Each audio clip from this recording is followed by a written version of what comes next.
आमदार संदीप क्षीरसागर यांनी मस्साजोगमधील पीडित कुटुंबाची भेट घेतलेली आहे। 2 दिवसांपूर्वी मस्साजोगमधील संतोष देशमुखांची हत्या झाली।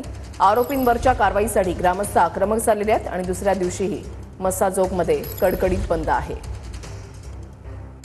आज बीडचे आमदार जे आहेत संदीप क्षीरसागर ते देखील आलेले आहेत। संदीप भैया, काय वाटतं हे सगळं पाहून? आपण सगळी परिस्थिती बघितली असेल की लोकांमध्ये भीतीचं वातावरण झालंय। एकीकडे भीतीचं पण वातावरण आहे आणि लोकांच्या मनामध्ये राग सुद्धा आहे की ही घटना झालेली आहे।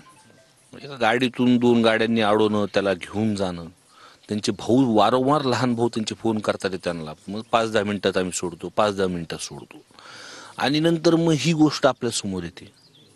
तुम्ही फोटो बघितलेत का? ते पोस्टमॉर्टम करताना फोटो बघितलेत? एखाद्या जनावराला सुद्धा एवढं मारत नाही असं तुम्ही एखादं म्हणजे पिक्चर स्टाईल गोष्ट करतात तुम्ही। मी जे काय ह्या गावाच्या लोकांकडून बोललोय, जे नाव मला पुढे येतात की ह्यांना गेल्यानंतर पोलीस स्टेशनकडून उशीर का होतोय, पोलीस स्टेशनकडून उशीर होतोय, ह्याच्यामध्ये प्रशासन पूर्णपणे जिम्मेदार आहे, पूर्णपणे जिम्मेदार आहे।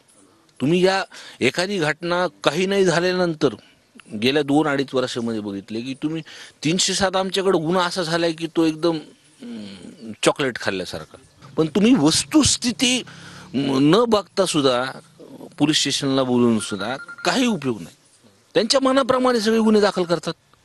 म्हणजे हा प्रकार पूर्णपणे चुकीचा आहे। आणि ठीक आहे, आम्ही विरोधी बाकावरती, उद्या अधिवेशन सुद्धा आहे, ह्या गोष्टीमध्ये आम्ही गप बसणार नाहीत। मी मतदारसंघ बसून आता जिल्ह्यात सुद्धा हा प्रकार जर अशा काही चुकीचा घडला तर तिथे रस्त्यावर उतरणार, आणि या प्रकरणाचं मास्टर माइंड जे आहेत ना ते पुढे निघाल्याशिवाय मी गप बसणार नाही। कॅमेरा पर्सन हर्षल निकमसह मी महेंद्र कुमार मुधोळकर, TV9 मराठी, मस्साजोग, बीड।